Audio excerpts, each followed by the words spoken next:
What is a superconductor? A superconductor is basically a material that conducts electricity with absolutely no resistance for an unlimited amount of time. This means that absolutely no energy is lost in the process of delivering electricity.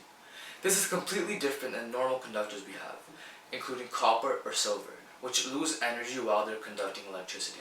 Superconductivity is where the material's temperature is below its critical temperature. Critical temperature is basically where the vapor of the material cannot be liquefied more. This happens at extremely low temperatures. In this world, there are basically two types of superconductors. There's a type 1 superconductor and a type 2 superconductor. In a type 1 superconductor, the transition between its normal phase as a material to its superconductivity state as a material happens very quickly. It's a very fast process. Another thing about type 1 superconductors is their ability to repel magnetic fields. When magnetic fields come towards type 1 superconductors, they repel them, and magnetic fields are not able to penetrate type 1 superconductors. Then there are type 2 superconductors. In a type 2 superconductor, the transition between its normal phase as a material to its superconductivity stage as a material happens very slow. It's a very gradual process for it to become a superconductor. Another thing about type 2 superconductors is that magnetic fields are able to penetrate them. They do not repel magnetic fields like type 1 superconductors, but instead magnetic fields are able to penetrate type 2 superconductors.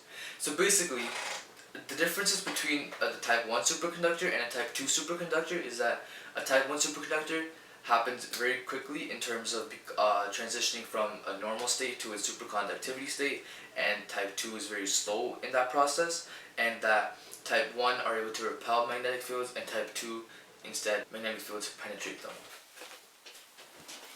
So how do superconductors actually work? Superconductors work when electrons form something called Cooper pairs.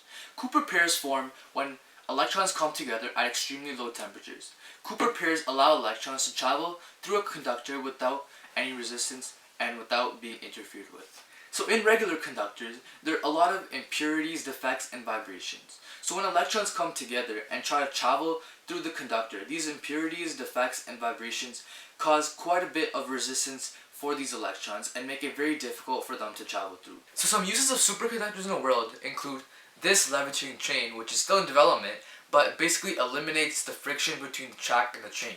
Another piece of technology which uses superconductors is MRI.